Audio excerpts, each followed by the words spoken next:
नमस्कार दोस्तों, स्वागत है आप सभी के एक बार फिर से। मैं अल्ताज खान और आज हम बात करेंगे यूपी से जुड़ी हुई सभी मुख्य खबरों की। सबसे पहले नजर डालते हैं सुर्खियों पर। चुनावी संग्राम के बीच मेरठ पहुंचे प्रधानमंत्री Modi, major Dhyanchand sports university का किया शिलान्यास। सहारनपुर में ओवैसी का काफिला निकालने के दौरान दो पक्षों में संघर्ष, एआईएमआईएम प्रत्याशी सहित कई के खिलाफ मुकदमा दर्ज।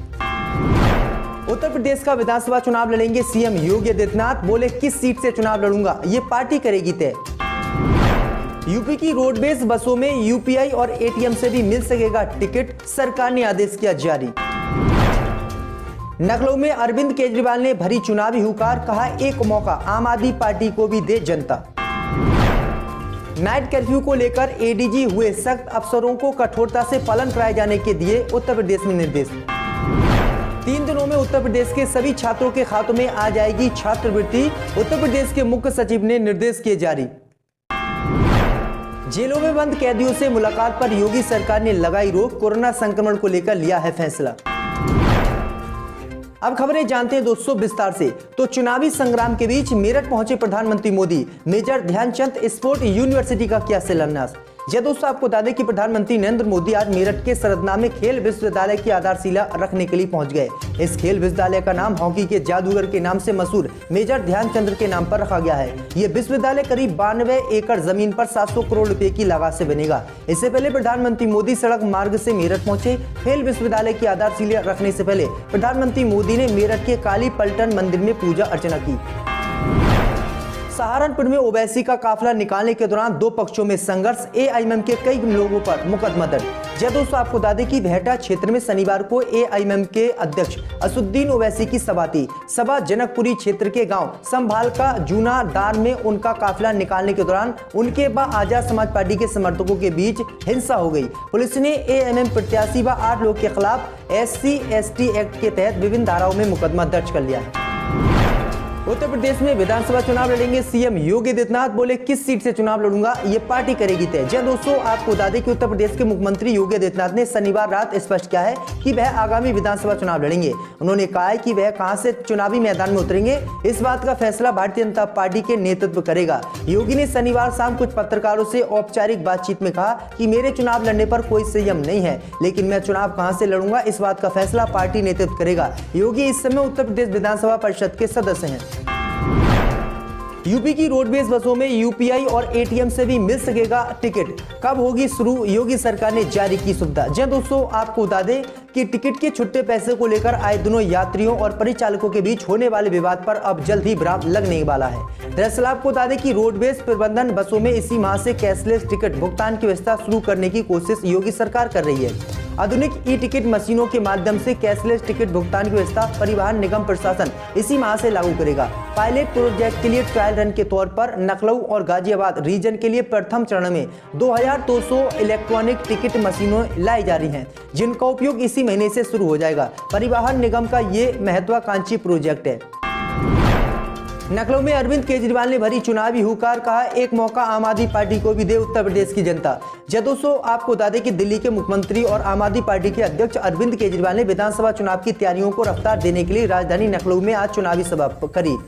इस दौरान उन्होंने विपक्षी पार्टियों पर निशाना साधते हुए कहा है कि इन पार्टियों ने उत्तर प्रदेश में सिर्फ कब्रिस्तान शमशान बनवाए हैं। एक मौका आम आदमी पार्टी को दो, आपके बच्चे के लिए अच्छे स्कूल और आपके परिवार के लिए अच्छे अस्पताल बनवाऊंगा।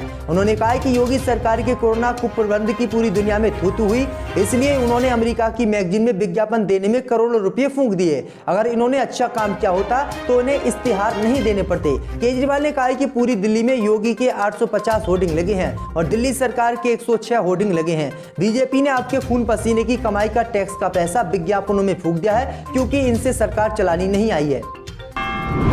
नाइट कर्फ्यू को लेकर एडीजी हुए सख्त, अफसरों को कठोरता से पालन कराए जाने के दिए उत्तर प्रदेश में निर्देश। जी दोस्तों, आपको बता दें कि उत्तर प्रदेश के एडीजी कानून व्यवस्था प्रशांत कुमार ने नाइट कर्फ्यू को लेकर सख्त निर्देश लोगों को दिए हैं। उन्होंने सभी पुलिस अफसरों को कठोरता से पालन कराए जाने के निर्देश दिए हैं। प्रशांत कुमार ने कहा है कि रात 11 बजे के बाद किसी भी प्रकार की पार्टी का आयोजन उत्तर प्रदेश में ना हो, इसका पालन न करने पर उनके खिलाफ कड़ी कार्रवाई करे। शराब पीकर हुड़दंग करने वालों पर भी सरकार निगरानी रखे और उन पर भी कार्रवाई करे। मंत्री नंद गोपाल नंदी का विवाद बयान, कहा थूक कर चाटते हैं अखिलेश, मुसलमानों को वर्ग लाने के अलावा इनका नहीं है कोई काम।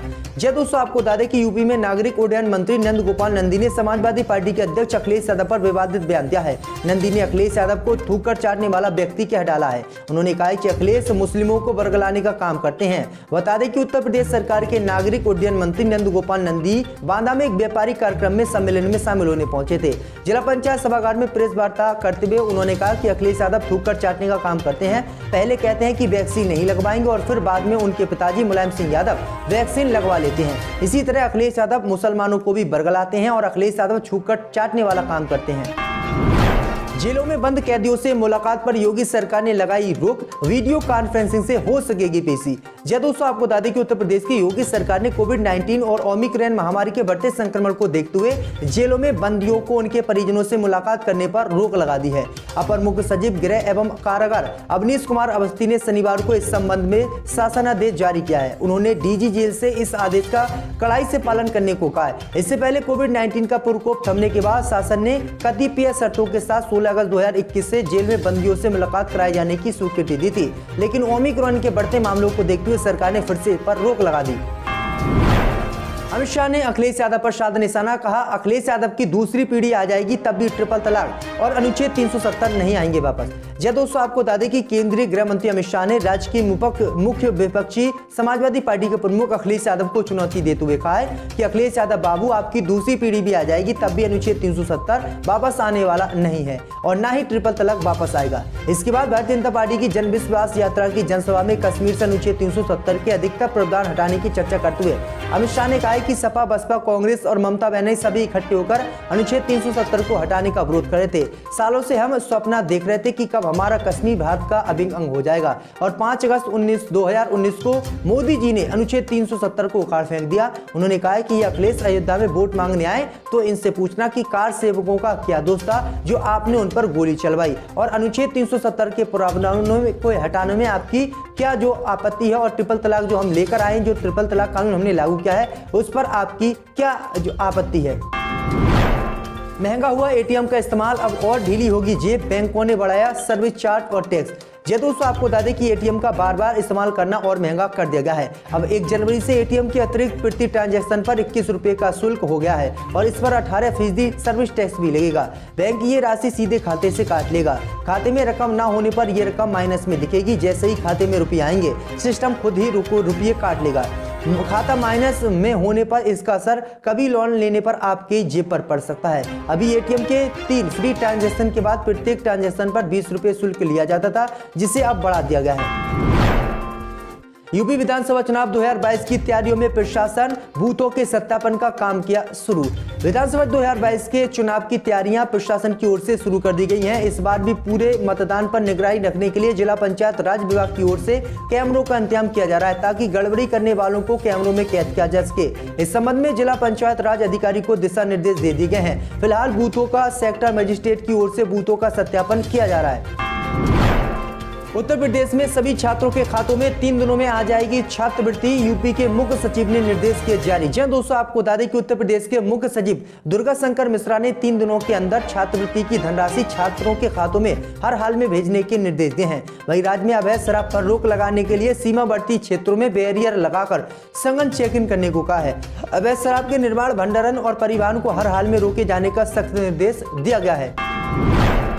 माता वैष्णो देवी मंदिर भगदड़, यूपी के मरने वालों के परिजनों को 2-2 लाख रुपए देगी योगी सरकार। जी दोस्तों, आपको बता दें कि मुख्यमंत्री योगी आदित्यनाथ ने माता वैष्णो देवी धाम में हुई दुर्घटना में लोग की मृत्यु पर गहरा शोक व्यक्त किया है। उन्होंने दिवंगत हुए लोगों के शोक संतप्त परिजनों के प्रति संवेदना व्यक्त की है। उन्होंने घायलों के शीघ्र स्वास्थ्य लाभ की कामना की है। मुख्यमंत्री ने इस दुर्घटना में दिवंगत हुए प्रदेश के लोगों के परिजनों को 2-2 लाख रुपए की आर्थिक सहायता देने के निर्देश दिए हैं। भगदड़ में मारे गए लोगों में गाजियाबाद की श्वेता, सहारनपुर के धर्मवीर और विनीत कुमार, गोरखपुर के डॉक्टर अरुण प्रताप सिंह हैं। फिलहाल पहचान इनकी लोगों की हो गई है। ये सभी लोग माता वैष्णो देवी के मंदिर पर नए साल में दर्शन करने के लिए गए थे और हादसे के शिकार हो गए। हालांकि इस हादसे पर प्रधानमंत्री मोदी ने भी केंद्र सरकार की ओर से मृतकों के परिजनों को 2 लाख रुपए की मदद और घायलों को 50,000 रुपए की मदद देने का ऐलान किया है। नए साल पर प्रमोशन का तोहफा, मेडिकल कॉलेज के 228 शिक्षकों को मिली पदोन्नति। जब दोस्तों आपको बता दें कि यूपी के सरकारी मेडिकल कॉलेजों को नए साल में सीनियर फैकल्टी का तोहफा मिला है। राज्य सरकार ने विभागीय पदोन्नति समिति डीपीसी की सिफारिश के आधार पर 228 मेडिकल शिक्षकों का प्रोन्नति आदेश जारी कर दिया है। डीसीपी मेडिकल कॉलेजों के 252 शिक्षकों के मामले रखे गए थे। प्रमुख सचिव चिकित्सा शिक्षा आलोक कुमार ने इसकी जानकारी देते हुए बताया है कि सरकारी मेडिकल कॉलेज के 228 शिक्षकों की पदोन्नति हो गई है।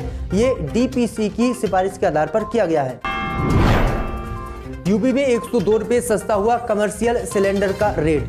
यह दोस्तों आपको बता दें कि मासिक रेट रिवीजन के बाद घरेलू रसोई गैस सिलेंडर के दामों में इस माह भी कोई बदलाव नहीं हुआ है, जबकि कमर्शियल सिलेंडर 102.50 रुपये सस्ता 19 किलो वाला कर दिया गया है।